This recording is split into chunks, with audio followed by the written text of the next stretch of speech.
Part 3 of the carburetor rebuild, and hopefully it might be the last part. I have no idea. Probably not, knowing me. I found the carb cleaner. Yay! It's all been cleaned up to an inch of its life, and we're probably ready to go. No doubt.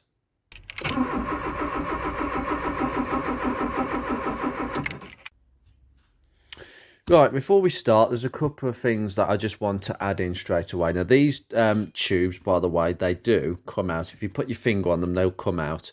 Now, I put them in the wrong way when I just put them back in. Towards the front of the car, which is where this carb is facing, this one should be higher than this one. It's as simple as I've rechecked with me images of earlier. This is why it's so important to refer back. I can refer back to videos to make sure we are at base.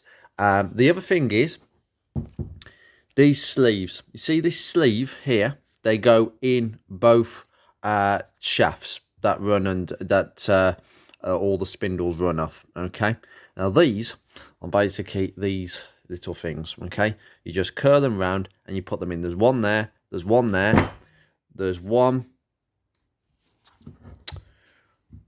on this side, and there's one behind here, but it's the old one and it's stuck there, so I prefer to just leave it where it is. Now, I actually got a bit mixed up with a couple of things, which is ridiculous really, because I've actually got it laid out, but I've got my video right there. Yep, you can see all the parts on the floor. I've got my video right there because if I get stuck, I can always refer to it and reverse. Basically, I'm going from the reverse of part 2. It is the reversal. It is simply as the Haynes manual says, but I'm not going to refer to the Haynes manual now. I'm referring to my videos. So I think that's a really good guide, unless you just want to take lots and lots of photos. But the videos have done me really good. Now, first thing really, it's just great that it's looking really clean. I put some carb cleaner down there and it's all been cleaned up to an inch of its life now, including I did just go over these bores with some sort of 2500 grit, very fine sandpaper, just to get rid of any of the excess. And that's really good because you know your throttle discs, I've given these a really good clean, very good clean. They will need to be like a nice accurate fit into the Venturi. You don't want any dirt hanging around. Now it's all good and it's gone back to base, and I'm pleased to say we can use most of this kit. But anyway, let's get cracking and let's see where it goes. Now, first part of this is we are going to put the is the fuel mixture screw. Okay, now it screws in to that port there, right at the rear of the carburetor. There's a little hole on the other side of that shaft. That is where your fueling mixture is controlled, and there is a little O-ring on it. We've got to take that off. Now I'm just going to get a pick and get this O-ring off because we have a new one in the kit. So just get your pick. Picks are essential, guys. You need to get yourself some picks because, well, it will help you in the long run, trust me. This is quite hard, this fuel seal, and ideally it's not what you want, so that fuel seal is going in the bin over there. We've got a brand new one ready to go on. It's a black one this time. I am just going to compare. No, hold on. No, it's the wrong size actually. I've got a brand new one here. It's a green one, so it's the green one in the kit. Now, getting this on is going to take some persuasion. Just twist it on. New seal on. That took about a minute with a pick, just to just try and angle it over that thread. And all you do now is just pop it in and get your H free and just tighten it in. It will be really, really tight because that seal is fresh, new, so just go easy on it. There you go, it's gone in now already. and it's screwing in. Now I'm just going to go and screw it all the way in. There is a rough setting that you can make with this screw. You put it all the way in and then back it out 3 turns. But I'm just going to back it in all the way for now. Right. There you go. We're at a dead stop. I don't know if the camera can pick that up. Can you see it on the other side? Yeah, that is literally at a dead stop. Now, what I can do is I can back it out exactly 3 turns. So, 1, 2, 3. There you go. That's it. Done. That is now set. Okay, as it is. Now, next thing. Again, we've got the front of the carb facing us, so the mixture screw is at the back.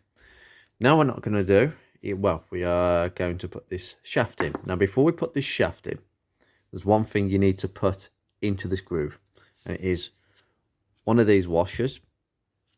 Just gently place it in. Just pop it in. Okay. Bit funny this is, just to get it centered and placed in. There we go, it's dropped in nicely. Then we get one of these new bushes, because the old ones are over here, and we just pop one of these over the top. There we go, and it is just sitting nice and true. Now you'll have to repeat that procedure for that one and the other one round the corner. Well, actually no, not that one, because that one is sealed. That one, okay? So you need 3 washers and 3 bushes. Right, that's been done on that side and that side, but this side's come out again. Right, so what I've done is, you can see the score mark from the old bushing.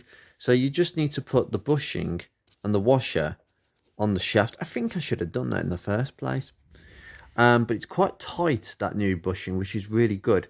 Now, the way of orientating this is to make sure, and it's really tight, and that's what you want. You don't want any play. It should be a nice sort of snug friction fit. Now, you want it to be like that, so you've got this crane up here and this bump stop on there, because if we turn it over, the choke plate will be completely and utterly shut at this moment. So that is good. Now at this stage, there's nothing more to add, so I'm going to put a choke plate on. Doesn't matter which one. Okay, just make sure it slides in. Now, to be fair, I'm so certain about which way that's supposed to go. The truth is, I'm not going to worry as long as it fits, and that's the main thing. You'll just need to sort of give it a jiggle. Once you've got it in position, then you can put 2 of these nice new crosshead screws in. Lovely. I must be blind as a bat, because now before we put the throttle plate in, they are actually a different size. I've just checked the sizes, and yeah, I must be blind as a bat not to see that. Now I'm assuming, yeah. So the secondary jet has got a bigger disc, and the primary jet at the rear of the carb has got a smaller disc. Just before you start fitting it and you realise there's a big panel gap here. That's a lot better. Right, next thing is this shaft. Now, what we've got to do, we've got to go in from this side, and this side of it goes in here. Okay, what we have here is the arm that should pivot down. We've got a little bush, got a small bush. We've got the piece that we didn't know where it came from. That is a spacer, and we have the spring. Now it's a question of just hooking it in, because the bushes are in place. Okay, so just pop that in. It'll be tight. Yeah, but that's what happens because the bush has popped out from this side as I've literally gone around. But you just need to push this in all the way. The spring is now mounted against the body, and just insert it in. Okay, now this is all back into place. So we've got the return spring there and at the bottom there. You kind of have to twist it around, but this should be in the upright position. Okay, and it's sitting quite nice and square in there. I've just got to put the bush back in. Got that nut, and then the bush. I'm just holding the other side with my hand because otherwise it's going to return. There we go. Just pop that through again. Ooh, there we go. Just make sure it's gone all the way through. Now this might be quite tight, so what I suggest is just push your one end, and there we go. Just make sure it's nice and square. Lovely. Okay. Right, the next thing now is spring. Now, spring has to go this way with a hook on the outside. And we have to just aim the whole thing in so it sits in there quite nicely. This bit here at the end sits in a hole just there. See that hole just where my finger is? Yeah. It will just sit there. Now, I've just put that spring in the hole, so it's just been held against the block here. Put this piece over. Okay. Now this is the key way. Now I believe to get full. Just stop there. There we go. I just wanted to reset it. There we go. Lovely. Now I'm just gonna take you around here. Okay, everything is suitably compressed, even though it's still trying to fight a little bit. But this bump stop is on the right side of this arm, okay? Because that's where your idle screw goes in. What you've got to try and do now is get this spring to go over this arm. You're going to need a pry to just try and ease it over. I can't do it with my fingers, but once you've got that on, good.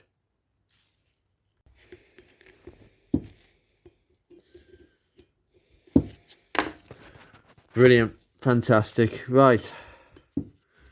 Ah, that's fantastic. Right. Now everything is kind of in situ. Okay. We are on the bump stop. Now, the truth is, it doesn't matter that we're on the bump stop. It's just because we haven't got a throttle disc, which we've got to put in now. But everything's in place. We've got the spring in action there. We've got the spring in action on this side as well. And it's really stiff, which is really good. Right, throttle disc. Just twist it.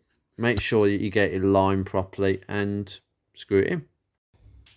Right, what I'm going to do is step away from that for a second because I'm perplexed by the amount of things in front of me, which you can get on this sort of job. I'm going to go to the body on the top. Now, I have cleaned this down. I probably will do so again. But simple truth is,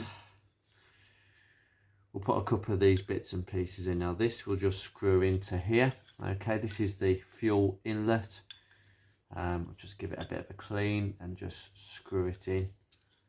Okay, we're going to need an 11mm spanner to get it in the right direction. That is, don't over tighten it, just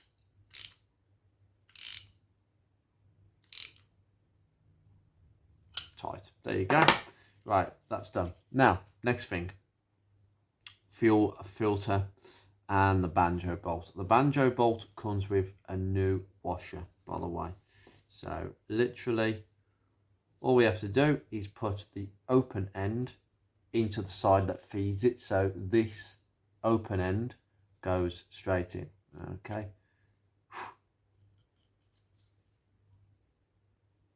Lovely.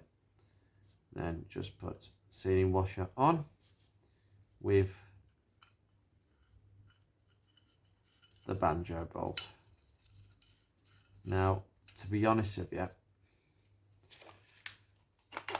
just whack it. There we go. That's enough.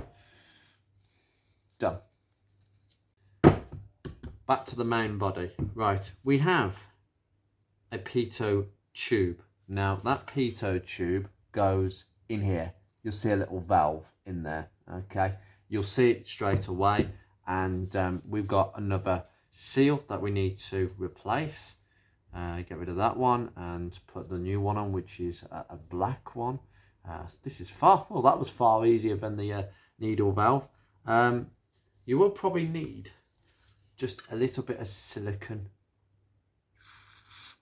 just to help it on its way down, because it will get pretty taut. Now, when you put it in, there's a little cutout because it's got to go into this chamber here. Okay, so just pop it in and squeeze it down. There we go. It's stopped. There you go. That's nice and taut. There we go. It's fully down. It just took a little bit of a push there. There we go. You heard the click. Right. Next. The next thing is this complicated mechanism. Now, what we're going to do, put the center bush on. Now, this is where it requires two hands. This spring would normally sit like that. You've got to put this on. The spring is held with these two yellow sort of collars that are sort of, they will push apart because the springs will try and force them apart. I won't worry about that little spring because I haven't removed that. That's absolutely fine as it is. But this has got to go in there. So it's got to sit on there, and that arm is going to sit there, and that pin is going to sit there. We're not connecting this up yet, by the way, guys. We're just going to leave that as it is. Okay, that is something completely different. So now, I'm try and just slide it off the table, put it on. Now this is where it requires a couple of hands, but you see I've got it on loosely now. Okay, now that piece in there should link up. Now what I'm going to do is just lever this into position. Can't do it on camera, but you get the picture. Once that's in, it should all sit right. Now, what I'm going to do without releasing finger pressure, we've got that one in there, in that hole. Okay, that end of the spring. The end of the spring is also there. Okay, so that's what it should look like at this stage. Okay, and that's nicely splined in there. Now, what we need to do is hook this on. Right. I can only hand tighten it for a second, but I'll bend that tab in when I've got a split second. Now, the next thing I'm going to do is I'm just going to put this idle screw in. I'll give this a bit of a clean and just insert it here and just screw it in until you find a thread, Andrew. That might be handy. Now, there's no real rule of thumb about this, but I'm going to try and get it in to the point where it just butts up against the stopper. I don't want to be messing about with it too much.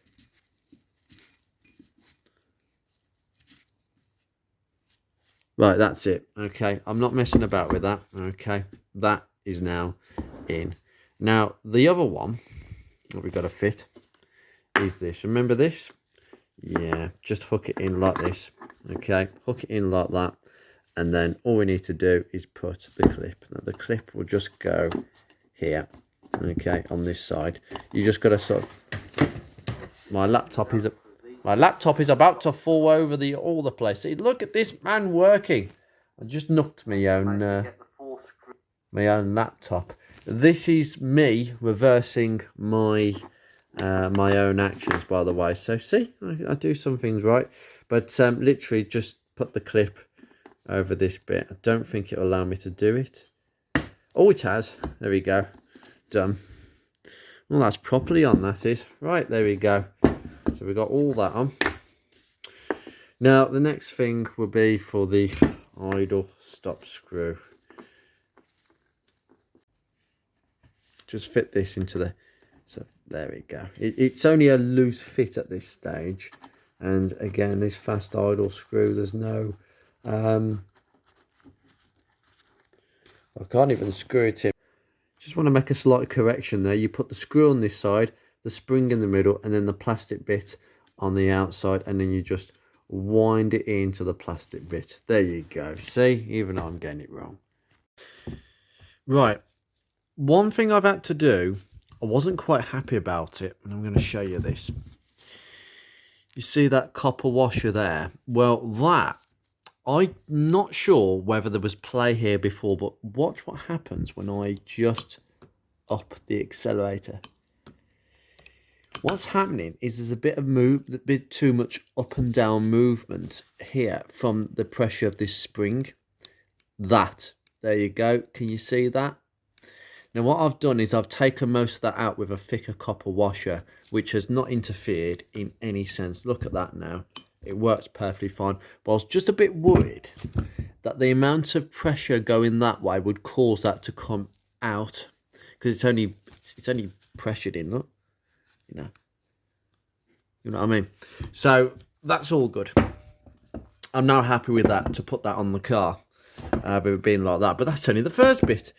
Oh, blummy neck. Right, power valve, simple as. Now we've got a brand new diaphragm here, so I'm just gonna weigh you in against my can of silicone spray, and we'll just put this back over. Now we just got to line up the holes and just make sure that that goes into the ball bearing area.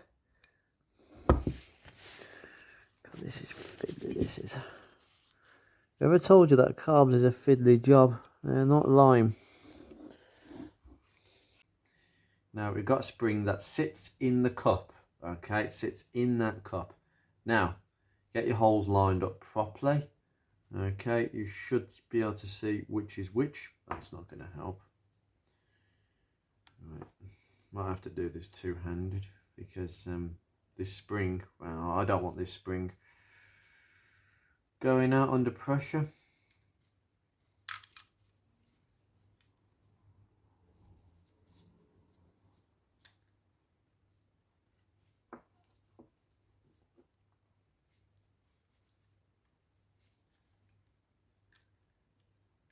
There we go. Right, it's down, it's down, it's down. Hold it down with one finger. Get that first screw in, Andrew, quick, before it goes all over the place. My screwdriver is always in the wrong place.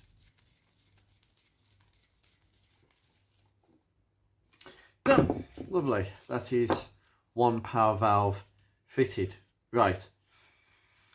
Now I suppose we could fit the cut-off solenoid.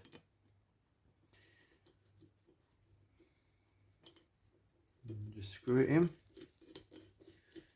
Now, in truth, I shouldn't really do this, but I'm just going to give it a nip.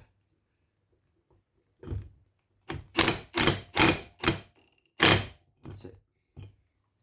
That's more than enough. Just nip it up. Obviously use the conventional equipment, guys. Right, next job, accelerator pump. It goes in this housing here, just behind the whole sort of mainstream throttle shaft. As I say, everything's working really nicely, and I'm really happy. It's all nice and clean in there as well. You can even see the Ford logos.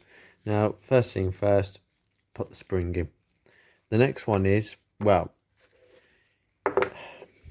I do it this way personally. You got that, and then you can just cover that spring. You might get this wrong and put it in the wrong way. You might want to try and do a bit of forcing, but I'm not going to do this on camera, because I've got to fight that spring to get those 4 screws in. Once you've got the first 2 in, you can get the last 2 in. Yep, so Yep, it's acting on that, which is really good. Exactly what you want. Next. It feels like it's all starting to just come together. It's all, these shafts are the most fickety thing going with all those return springs, but it's all going good. Now, bracket for the kick down, for the throttle kicker.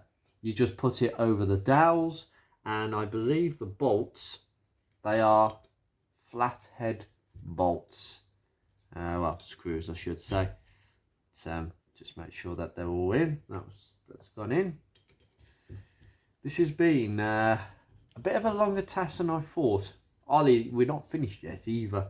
But I'm quite happy with the quality of everything that comes in the kit. I will say that. And this is applicable for any Ford Escort. I think Escort around between 1986 and 1991, and the Ford Fiesta Mark II and Mark III up to from about 86 to 91 as well. So this carburetor was used on a few cars, but yeah, not many to be fair. And I suspect the throttle kicker, well, I think it's unique to the automatics, so you'd only get it on the CTX Fiesta and Escort. I don't know whether you got the CTX on the Orion. Maybe that was just the standard 3-speed, maybe automatic. Ford have not been great for automatic gearboxes, but there's a couple of decent gearboxes that they've had over the years. Right, that's looking a lot better. Now look how clean it's starting to look. It's looking like a proper carburetor instead of a heap of junk. Yeah, I like that. Brilliant. And then obviously you've got the throttle kicker. And remember, the throttle kicker is going to sit thusly like that. Okay, it's going to go on there and be bolted there. Okay, now the bolts, they go from the back side. Okay, so don't try and do what I did and put them in the wrong way. You've got to do them from the back side only. And I've got one more screw. I was wondering, why have I not got a screw that will fit this? But putting the spring and diaphragm in, same as usual. I've just given the diaphragm a bit of silicone just to help it keep it supple, because this is, again, the only diaphragms in the kit are the power valve and the accelerator valve. There's no diaphragm for this or for that, this one here. So again, a bit of silicone on there will not go amiss. Right, we've got to hook the throttle kick up. Remember, the throttle kicker arm goes like that, and it latches against that. Do you see that? Okay, it's got to latch up and just simply bolt it across. Remember, the port has to go outwards. You can get it the wrong way round. I'm just going to get my 2 long bolts. One. Yeah.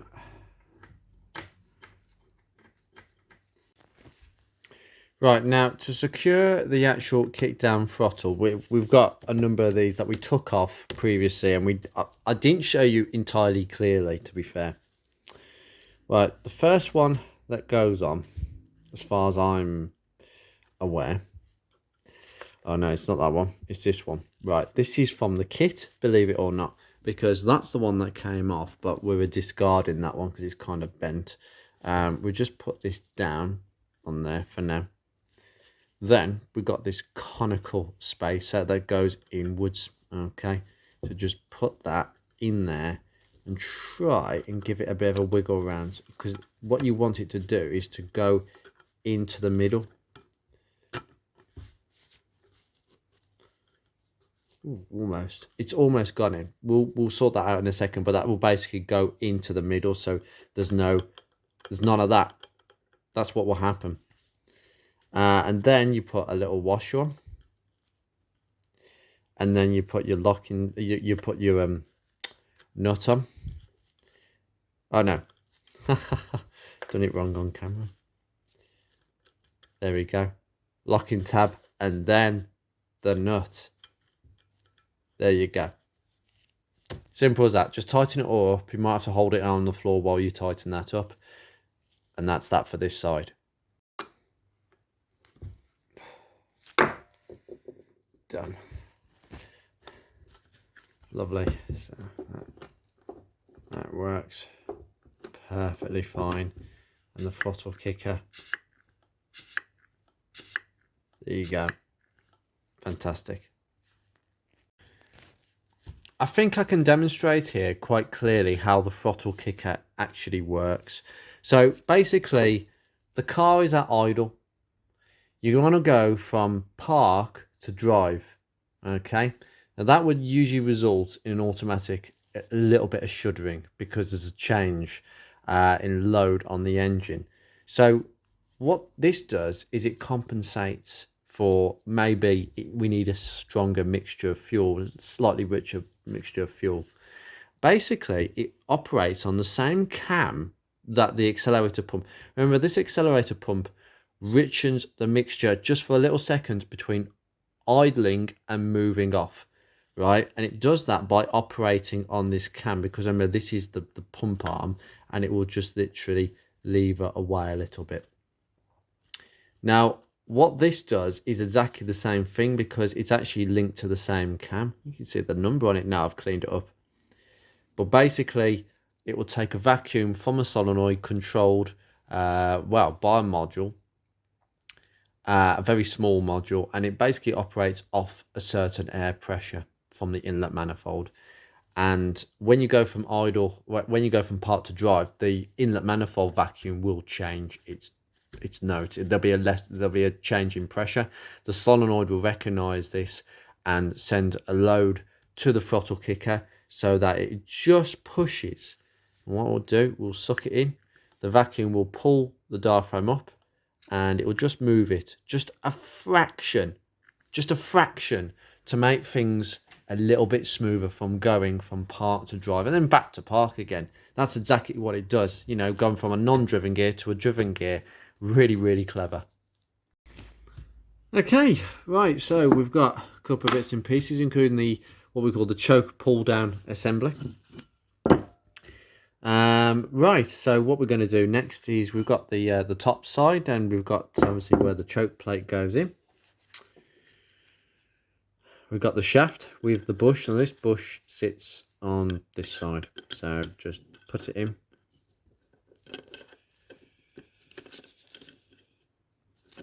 Come on, there we go. Right, now what we need to do is put the collet in. Now the collet goes from the back side, so just put the new one in. It's from the kit.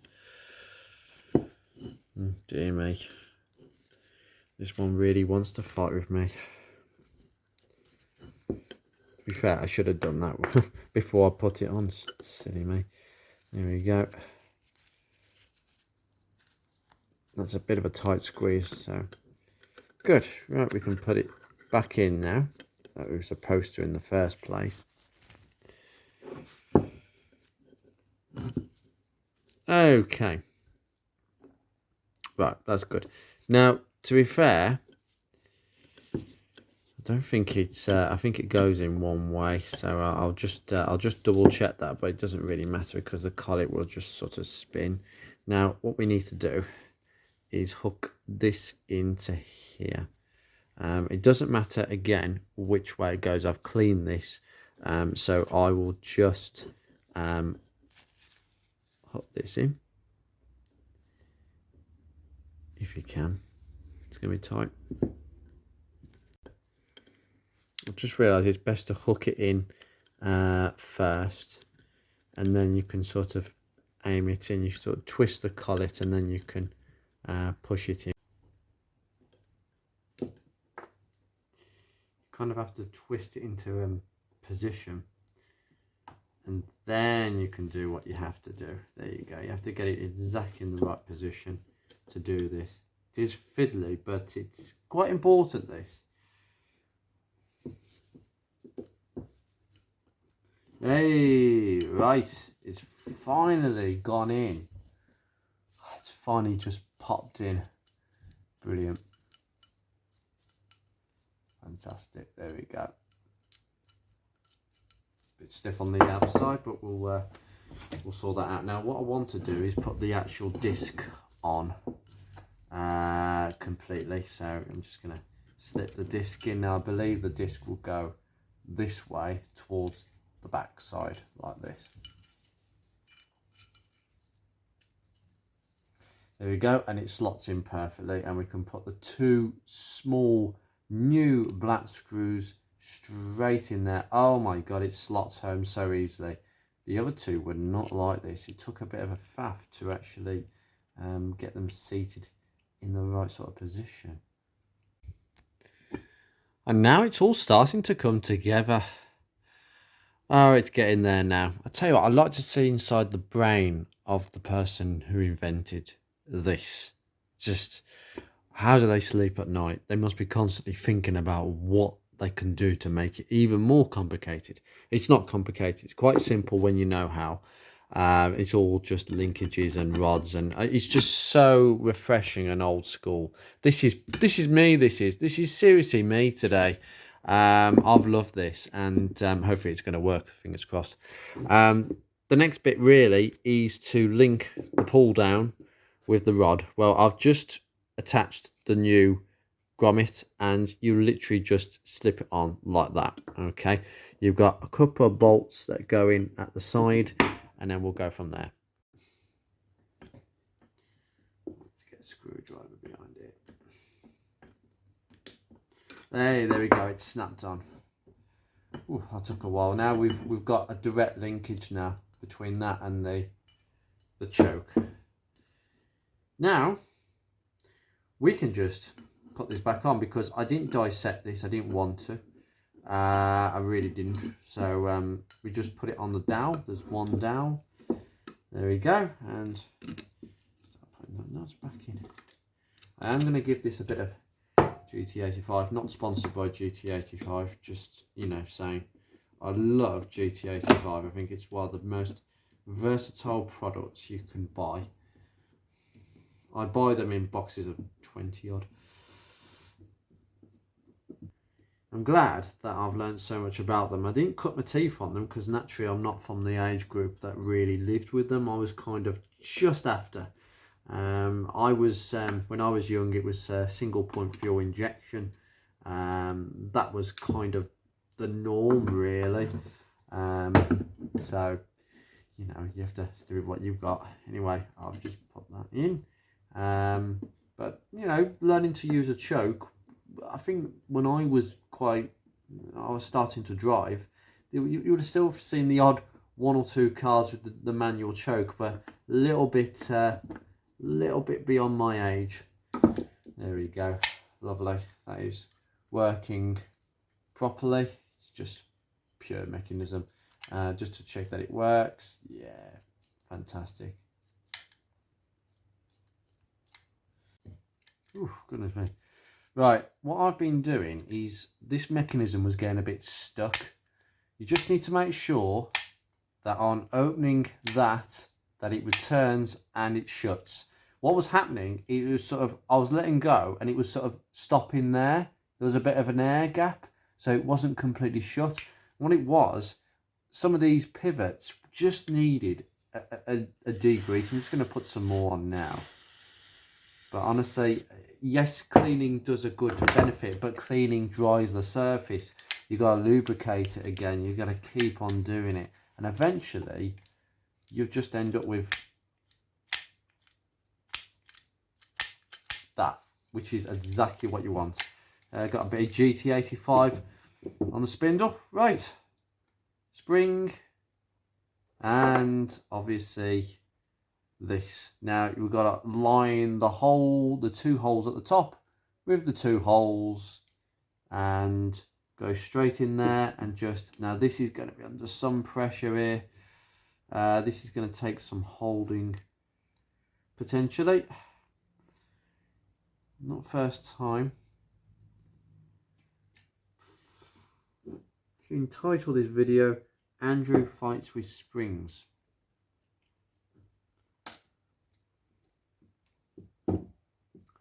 Literally fights with springs. Right, now I've got that spring right in there. Get it right, Andrew. Get it centered. Go. Okie dokie. Screws. Get stuck in there.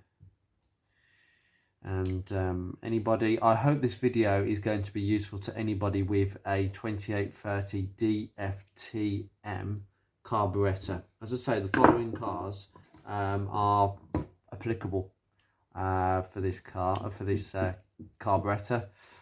Carburetors kind of were phased out in 1991, although some were made in 1992. You could still get a carburetor Fiesta Mark III for a start in 1992, but they were registered pretty late on. There we go. Done. Ooh, it's starting to get a bit funny with me again. Just make sure that it's not jumping, catching or anything like that. As I say, giving all these springs a bit of a clean. I mean, that's the mechanism. Make sure you do give it a good clean. Right, get in there now. Okie dokie, right. Next job, float. Very, very simple. We just need to get the float valve into situ and we have to screw it in. That is the float valve port. Okay, screw it in. It is where the fuel comes into the actual carburetor.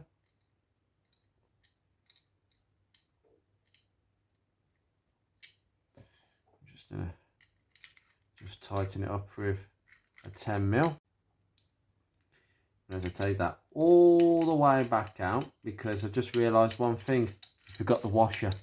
That was really silly of me. That is quite important, and there's a copper washer, a brand new one, with this set. I'm just going to wind it on. It's a very, very tight fit, that is. There we go, back in you go. See? Sometimes you do forget the odd thing. Okay, lovely. Now we've got that in place. Float valve. Now that float valve has to hinge off. Basically, you'll have the floats that will sort of hinge here, like this. And you'll basically have this that will just tag along. It will literally just tag along. Now what we need to do is line it all up and put the actual pin back in. And in this, it's actually quite easy because it's literally going in on camera. There we go, that was easy. Unfortunately not. It wasn't that easy actually. What I've ended up doing is putting it in, but the float valve has not decided to go into place. So what you need to do, push it back out, to make sure that the float valve is in the housing. Make sure it goes in. Okay, so it's hanging down, but it's going in. Okay. Another mistake I made. Those of you who've done this before many, many times will be like, oh, no, he's done it wrong. And eventually you get there. There we go. Oh, why are you being a pain second time around? There we go. Lovely. So we got the assembly. So we got the float, which pushes on this valve, which hinges off the actual float. I actually think that pin is quite small. If I have problems with this pin, 100% is the old one going back in, because I think that may not be as substantial as what I would like.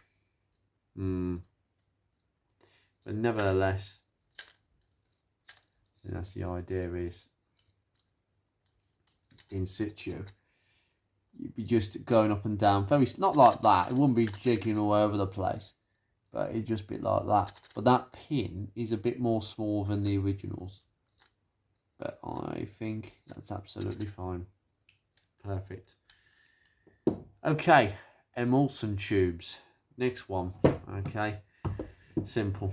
Now I'm facing the correct direction to what I took these out as. Now I have not moved the position of these whatsoever. It's simple. Main jet on this side. Well, the primary jets, I should say. Emulsion tube. Now remember, I just must make sure that they've actually got two halves. No, goodness me, to come out in two halves again. That's not right, that isn't. There's no way that should be doing that.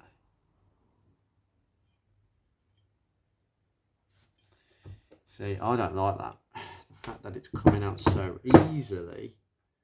I know they can be separated. It's not a critical thing, but I would hope that they wouldn't separate while I'm just screwing it in. So I'll just screw it in.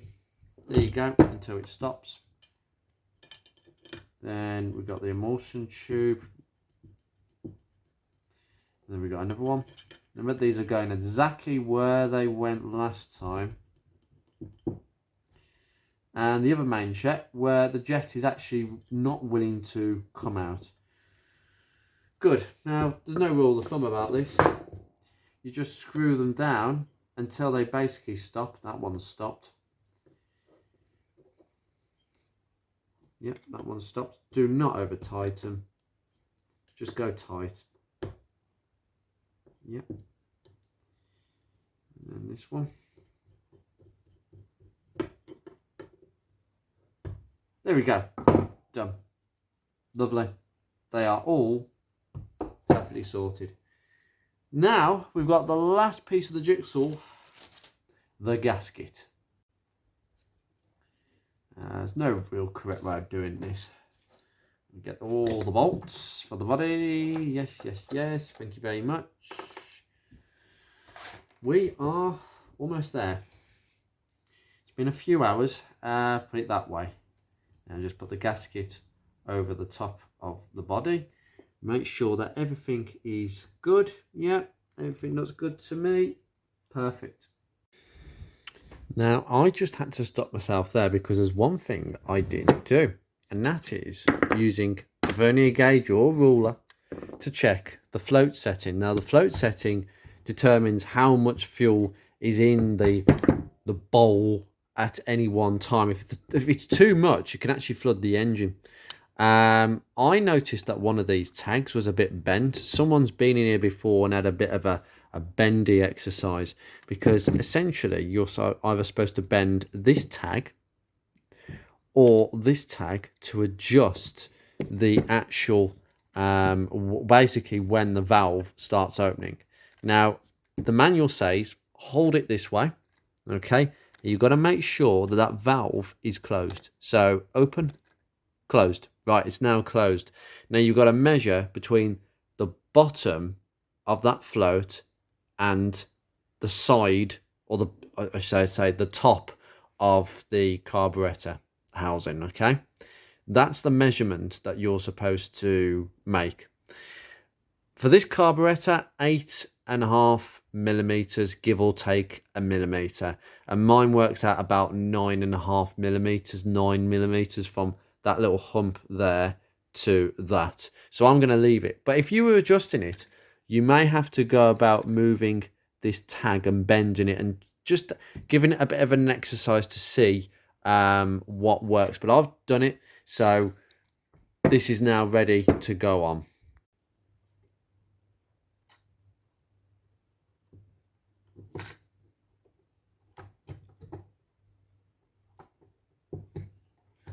There's a dowel that doesn't want to go into its place.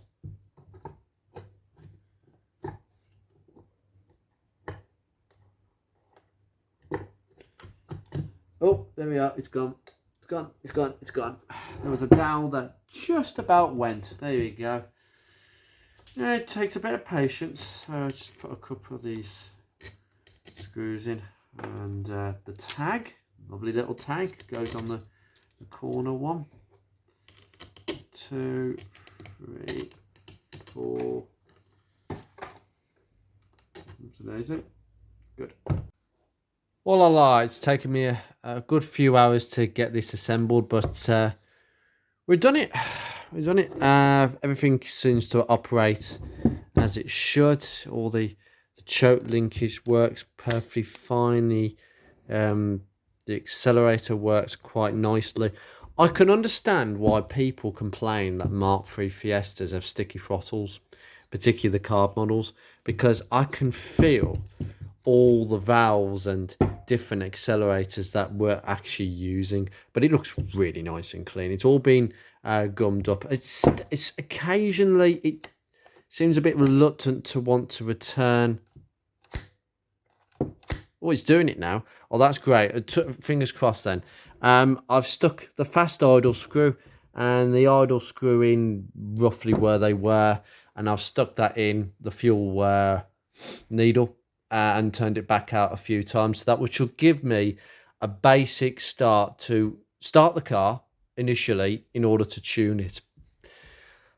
We're going to be coming back to this on another day, but if you have this sort of carburetor, yeah, it is a bit faffy. There's a lot of things to it. They're not simple things to work on. They're not like SUVs. But for me and GT85, I'm going to leave you here. I'm knackered. You take care, guys.